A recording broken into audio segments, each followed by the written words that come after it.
Eu selecionei esses patrimônios, como disse anteriormente, para trabalhar com os meus alunos a educação patrimonial.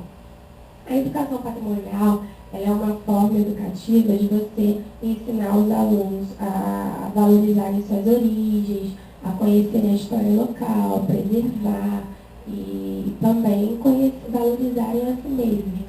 Porque muitas vezes, isso eu falo da minha experiência lá no Saco das Flores, quando eu fiz a minha monografia também baseada no projeto assim, que os alunos, todos sabem que lá tem a presença do tráfico de drogas, enfim.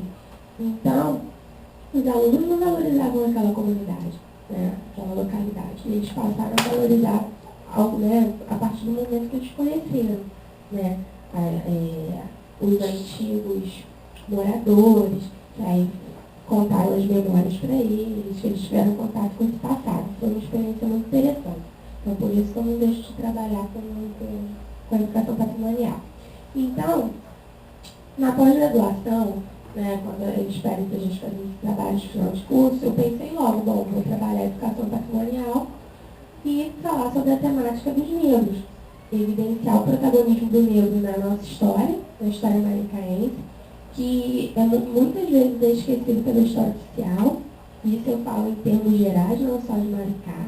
Então, foi um meio de mostrar, né, para os alunos o quanto o negro foi importante na nossa história. Bem, a Casa de Cultura, né, eu escolhi ela e algumas fazendas também por conta, Casa de Cultura hoje, né, por conta do seu valor histórico, como eu já disse, e também pela proximidade ou pela possibilidade de visitação.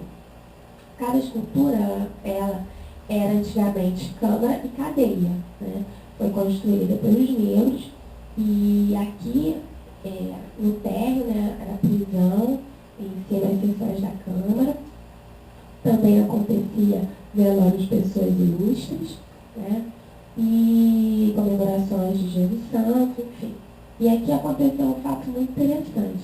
Quando a princesa Isabel esteve em Maricá, junto com o seu esposo, Conde B, eles estiveram num baile aqui onde é o museu, né? E foi um baile que a elite local na época contratou modistas, enfim, providenciaram os mais belos vestidos e os mais belos penteados. Só que a princesa Isabel chegou aqui com roupa de montaria, montada a cavalo, super simples. E foi assim, uma frustração para as pessoas na época, que se arrumaram todas para, né, receber a princesa. E foi um baile muito importante, poxa, são membros da família real que estiveram em Maricá. Depois eu vou até mostrar nos slides para vocês que a última testemunha desse baile, ela estava viva até pouco tempo, que é a Persiliana, que era até moradora do Saco das Flores. Ela estava nesse baile com 13 anos de idade, foi em 1868. Eles estiveram aqui para presenciar o corte de cana-de-açúcar na fazenda do Pilar, né?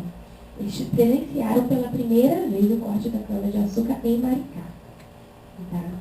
E eles, na verdade, eles não vieram para cá diretamente por conta disso. Eles foram primeiro para Itaboraí e a princesa falou a curiosidade dela em presenciar o corte. E um político de lá falou, olha, nós temos uma fazenda muito próspera aqui perto, e a gente pode, né, entrar em contato para você olhar. E assim foi feito. Naquele dia, o fazendeiro já tinha até suspendido as atividades do dia seguinte, mas deu ordem para os escravos retornarem, e a princesa Isabel chegou. Aí tem até uns versinhos, que eu vou ler aqui para vocês, que os cativos, durante o corte da cana, eles declamaram. E é tão interessante que esses versos eles têm ampla circulação. Tem uma revista, a Revista Fluminense de Folclore, que é até que em São Gonçalo de repente conhece, o Luiz Palmier, que é muito engajado lá, ele fundou essa revista e ele divulgou, tem uma coluna de Maricá falando sobre esse evento, que fala assim: negro, deixa de moleza, corta a cana para valer. Mostra a força do teu braço que a nossa princesa quer ver.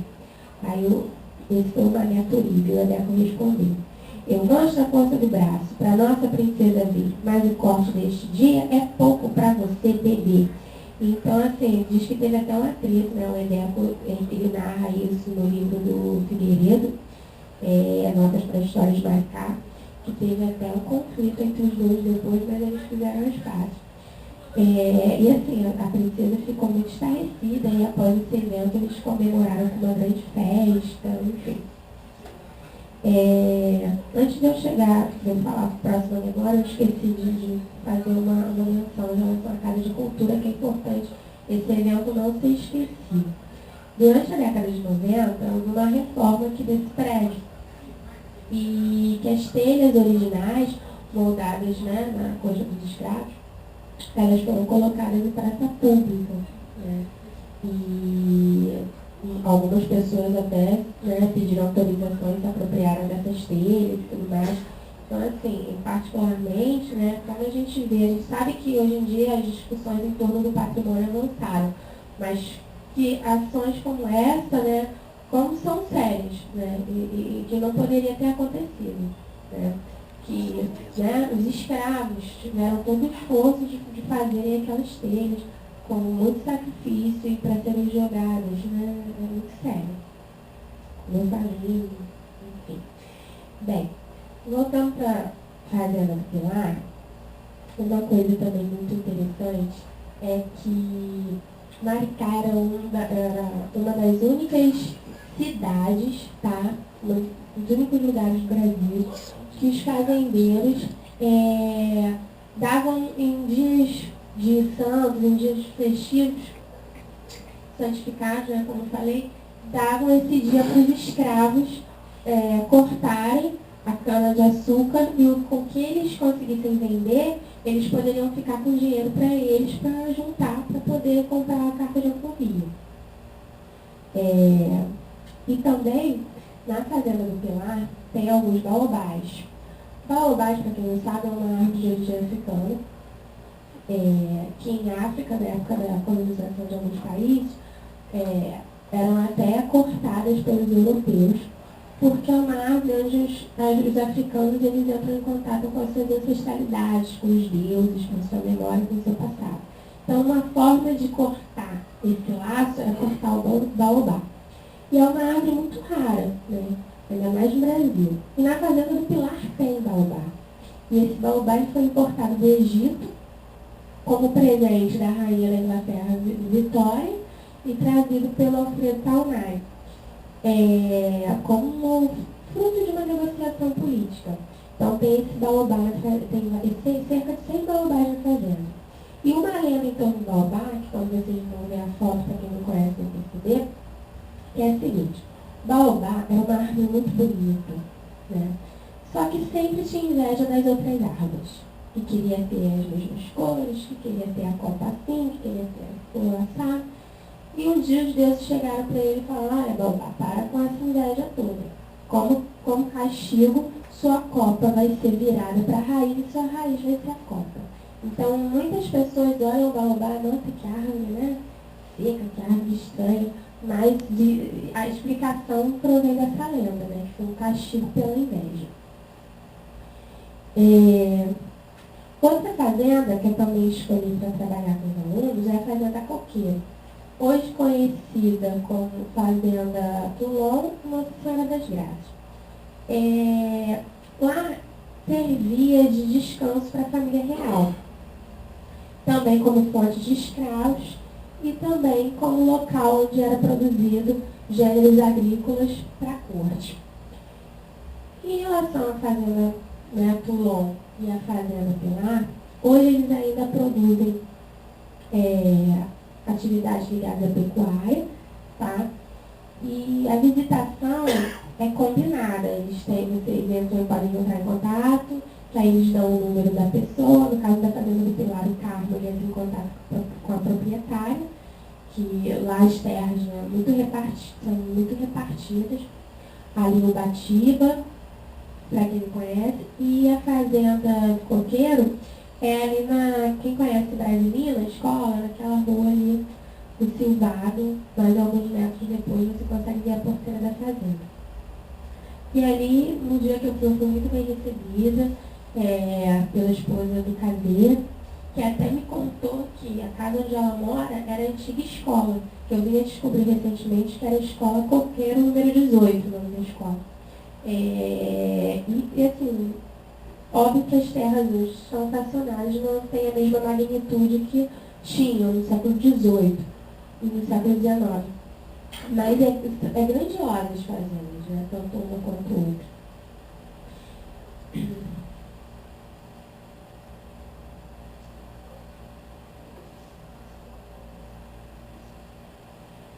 Bem, a outra fazenda também que eu escolhi falar é a Fazenda Rio Fundo, que ela era das famílias Álvares de Castro, Álvares de Azevedo. Hoje a sede ainda pertence a uma pessoa ainda dessa ramificação da Álvares de Azevedo, e também parte do terreno, que eu achei até o condomínio Varela, era parte dessa fazenda também.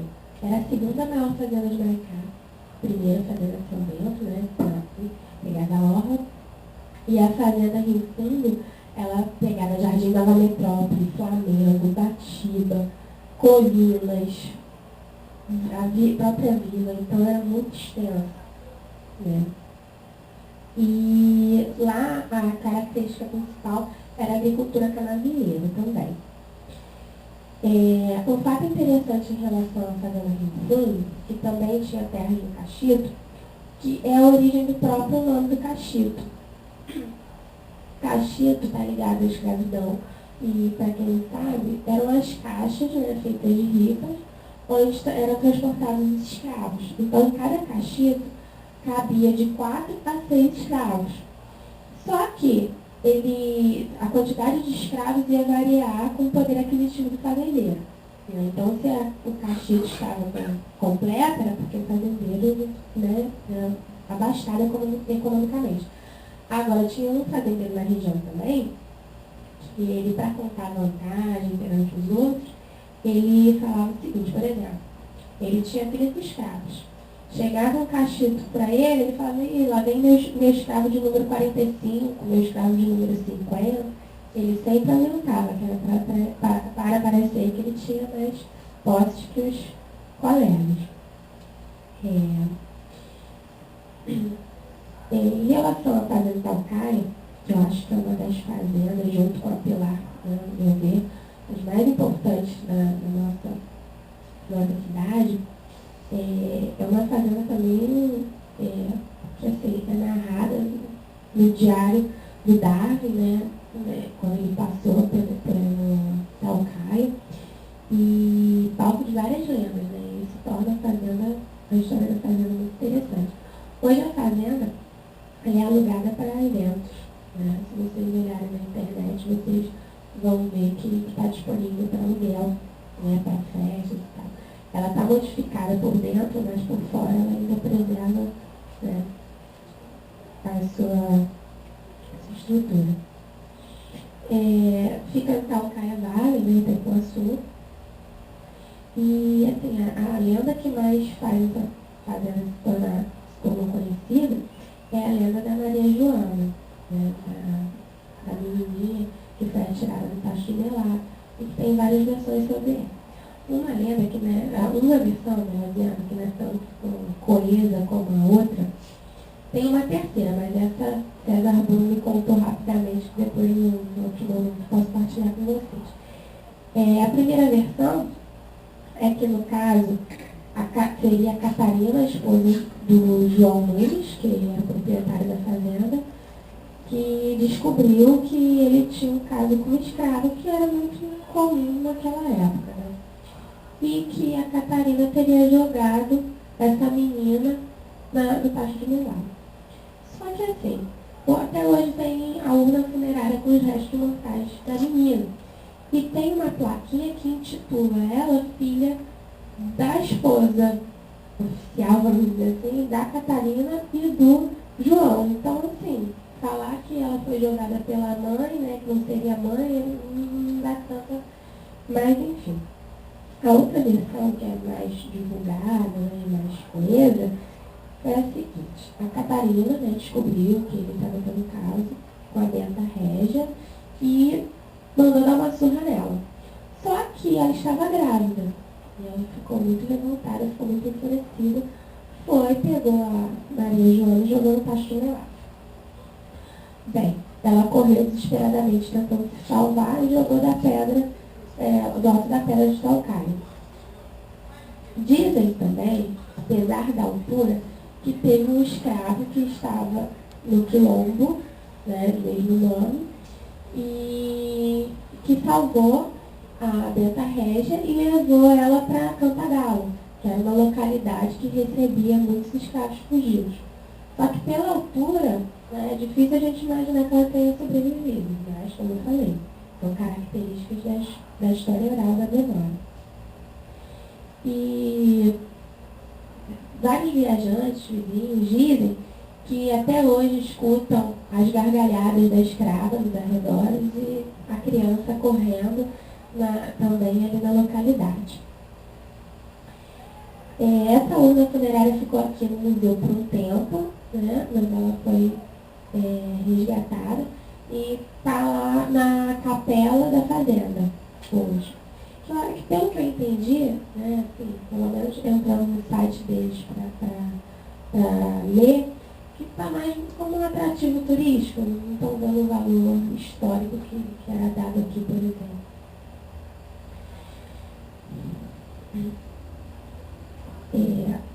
Bem, em relação ao quilombo, que lá, né, nessa localidade tinha também, os fazendeiros tinham tanto medo da articulação dos escravos, que na fazenda de Pendobas eles tinham um chiqueiro, tá, que eles não alimentavam com frequência os animais que ali viviam.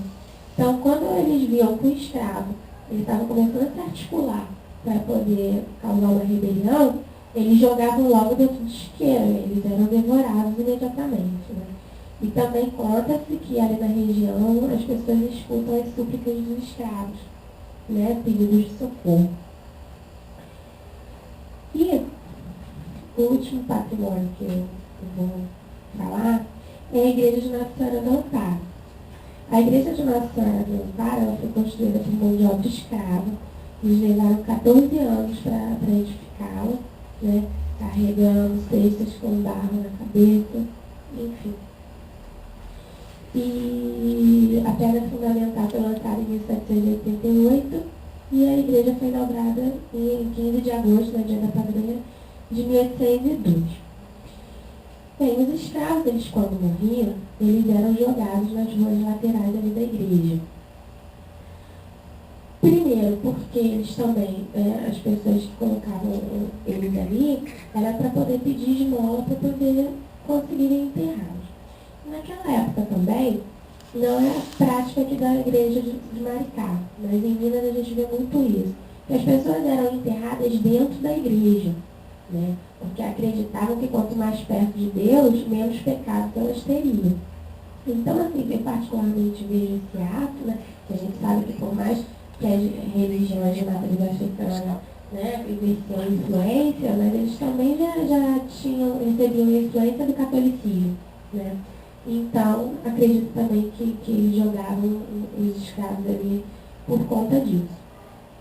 E diante daquele quadro, né, um número elevado de cadáveres ali em torno da igreja, a Assembleia Provincial determinou a criação do cemitério, que é o cemitério municipal que a gente tem hoje, que na verdade o nome é Nossa Senhora do Amparo, né?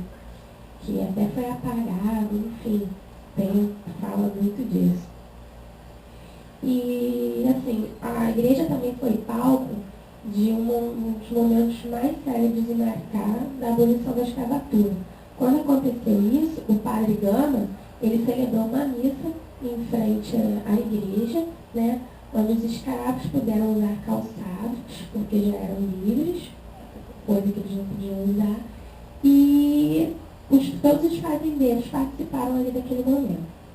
10 anos depois, o então pároco, o italiano Nicolau Giacomo, ele mandou colocar uma cruz de mármore ali para relembrar esse momento histórico e também para estar incentivando os afro-brasileiros, né, para participarem cada vez mais dos eventos católicos. Aqui em Maricá, não sei quem já ouviu falar, mas acredito que todos já tenham vindo, temos uma escola lá no Marquês, que é o Alfredo Nicolau Júnior. O pai do Alfredo Nicolau, ele era escravo e ele participou do calçamento das primeiras ruas de Maricá, como a Rua Ribeiro de Almeida. Eles carregavam pedras do sítio Santa Cruz, lá na região do Condado, e calçaram em Maricá, tiveram cerca de 6 quilômetros.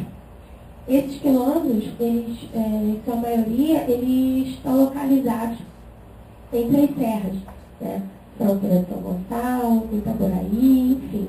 E assim, como eu falei, eu não pesquisei, mas tem um projeto aí que algumas pessoas estão participando que seria importante dar prosseguimento, porque, afinal, os quilômetros, eles são um marco da luta pelo negro pela sua liberdade. E assim, só para ressaltar, esse trabalho, por mais que ele venha falando sobre a ótica da escravidão, não é para ressaltar o papel do negro como uma pessoa dominada, subserviente, mas mesmo seu protagonismo e a sua importância na construção desses patrimônios. Né?